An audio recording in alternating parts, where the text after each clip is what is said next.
Hola, muy buenas tardes. Gracias por acompañarme. Hoy vamos a leer juntos un texto que escribí estos últimos días y que no he tenido el placer de leer en voz alta. Así es que lo vamos a compartir juntos en esta lectura inaugural, digamos. El título es Sobre el desamor y sus perfiles. Conforme va aconteciendo a su tiempo el desamor, sucede por un fenómeno irreversible, tanto de filtración como de infiltración. Sería algo parecido a la calidad discreta de la física cuántica, en tanto que a niveles invisibles los átomos implosionan, aunque a diferencia de la secuela radioactiva inmediata, esta explosión invertida sucede casi lentamente. Así o ahí, en ese lugar sin lugar que detectó por imposibilidad Werner Heisenberg como principio de incertidumbre, según le nombró. Recordemos en resumen que los movimientos atómicos son detectables en tanto su posición dentro del constructo atómico o su velocidad, pero siempre y solo si es observable uno sin el otro. Es decir, es imposible saber o comprobar el lugar y la potencia de movilidad de un electrón al mismo tiempo. Entrelazando esta categorización configurable a la existencia del otro, hasta entonces amado, cuando deviene implosionado el germen del amor, por principio, el lugar del amado se desmorona y continúa haciéndolo hasta perder inclusive la memoria de sus contornos. Es en ese proceso en el que se pierde por completo, o sea, más preciso decir, es en ese proceso que perdemos ambos, amado y amante, conciencia de esa potencia discreta que, como revelación aparentemente ajena al amor, fundó la existencia de la mecánica cuántica. Quizá no es necesario decirlo, pero por si cupiera el impreciso contorno de una duda en el rumbo de esta argumentación, esa pérdida implosiva y explosiva sucede cuando sucede de manera absoluta e irremediable. Se incita, pues, la potencia de invisibilidad que de origen germina, crece, alimenta y madura el proceso desamoroso hasta su detonación, sea esta detectada o sorpresiva. El resultado rompe por dentro lo destinado en igual medida.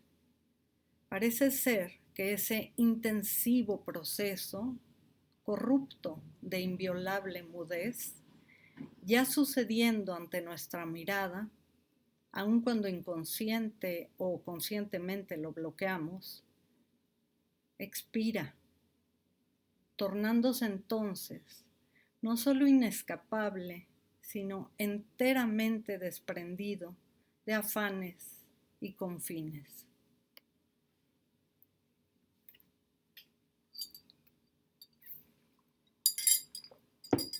El final llega, creo, cuando la memoria lucha, sin lograr, recordar los registros del rostro delante del cual desaparecía la sola idea de enfrentar ante sí o prevenir y resguardar algún tipo de protección. Ese rostro amado en todas sus imperfecciones, ante el cual se rendía el otro, el propio. Ese rostro amado es necesario recordarlo, pues una parte importante de su incitante y apasionada magia está en el hecho de que todo se olvida en el antes del tiempo, de la existencia misma de la sola palabra transformada en acto, cuando de pronto aparece en nuestro léxico la concepción asumida del desamor. Es tan agresivo, por imbatible, que ni una sola vez permitimos que aparezca la intuición en voz que a muy buen tiempo suele susurrarnos, quizá no tanto, o no del todo, o en calidad remota como un eco, por si acaso no. Hasta que un día abrimos los ojos, cuando ya desincronizados del alma, y nos resulta imperiosamente agradecido que ese antes, casi insidioso, que hacía posible ver por recuerdo cada reducto del rostro amado, ese rostro que había mal calculado, como casi mío o para mí, en esa portentosa mirada enamorada que se recibe como si fuera la primera vez que existe tanto en quien nos mira como en quien es mirado en el punto más alto de su tenor.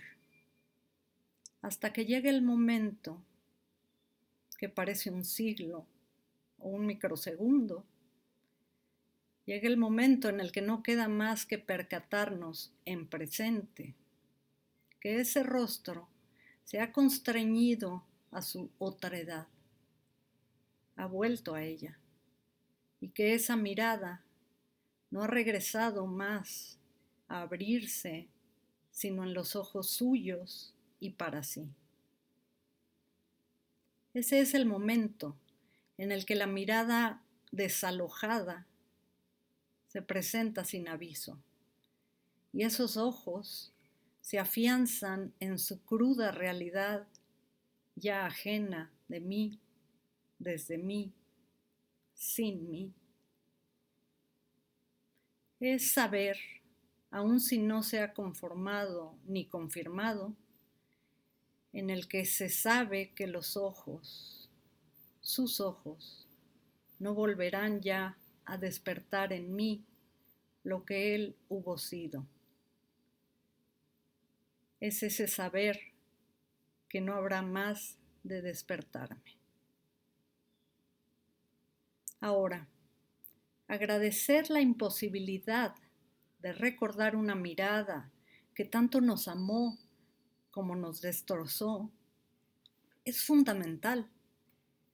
Al hacerlo, al agradecerlo, señalamos física, psíquica y simbólicamente el final del tan exigente y agonizado proceder, ya por siempre improcedente, del desamor.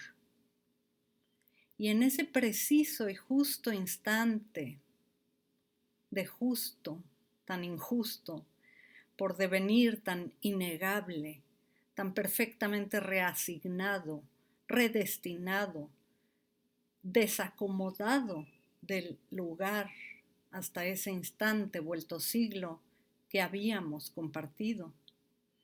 Es ahí cuando el alma exigida de comparecencia de aquel que ya no ha de volver, aun si tan cerca, si al menos físicamente, que no cuánticamente, que se recibe, le recibe por suyo el reconocimiento en aseguranza de estar existiendo, desexistiéndose en la hondonada invista del tiempo concluido. Es el momento cuando, en un funcionamiento delicado pero letal en su mecanicidad simbiótica a la devastación anunciada por una de esas llamadas granadas de paciencia, que son aquellas que esperan el más ínfimo movimiento para en él activarse y volarlo todo de incontrolable destrucción. Sucede así, en condición de quiebre paralelo o en réplica, la implosión que finalmente conquista el desencuentro de un grande amor.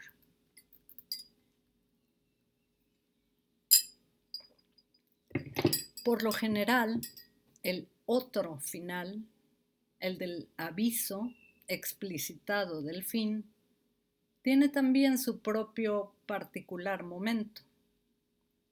Si logramos pensarlo desapasionadamente, es muy posible que ese otro final debiéramos también agradecerlo, pues sin la crudeza de la ruptura del tiempo distendido de insaciable entre los amados, sería también inexistente la concepción misma del desamor como realidad forzada a ser recorrida en toda su extensión y profundidad por uno y por otro, ahora en soledad, como si mediando el balance de tanta dicha habida, acumulada, dejada.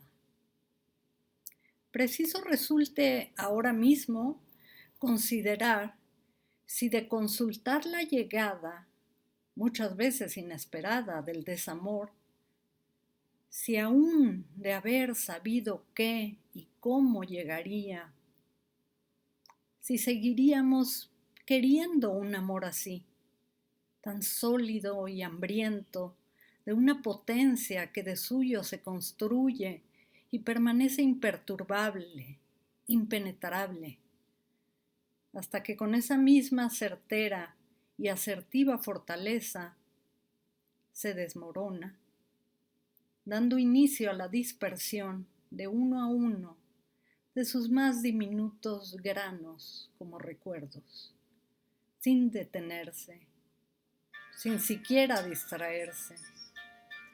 Por ello que hay que saber que el desamor, cuando detona y devuelve la fuerza con la que llegó, termina incapaz de frenarse así, indefenso también para autoprotegerse de su propia inmersiva, explotada intensidad. Supongo, pues, que de alguna forma cóncava y convexa, el amor y el desamor comparten a un mismo tiempo la precisa e inequívoca retícula flotante que mapea una misma condensación, su misma condensación, brutalmente magnífica, pero siempre en riesgo. Resulta tan claro como obvio concluir que al momento del despegamiento y o despliegue de entre retículas, el plano de una y otra se retiran, se rompen, desplazan, avanzan y deciden andarse hacia sentidos y lugares que cuando susurrados ya hablaban en un reconocimiento mal asumido entonces como imposible, pero hablaban ya en absoluta, completa e irrevocable oposición. O al menos, así me parece creer, a unas semanas de haber perdido ese rostro de mirada clara, cándida, de mi último gran amor. Muchas gracias como siempre y disculpen la interferencia melódica. Un celular sonó cerca. Espero no haya distraído mucho el ritmo de la lectura. Me gusta dejar esas imperfecciones, esos imprevistos, porque la vida es así, Nunca he regrabado uno de estos videos, ni he querido hacerlos perfectos o con una edición lo más eh,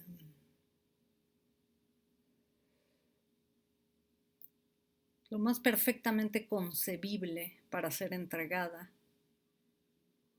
pues en la imperfección propia está el camino de entrada hacia el otro que somos y hacia ese otro que buscamos. Muchísimas gracias por su tiempo, como siempre, y su escucha.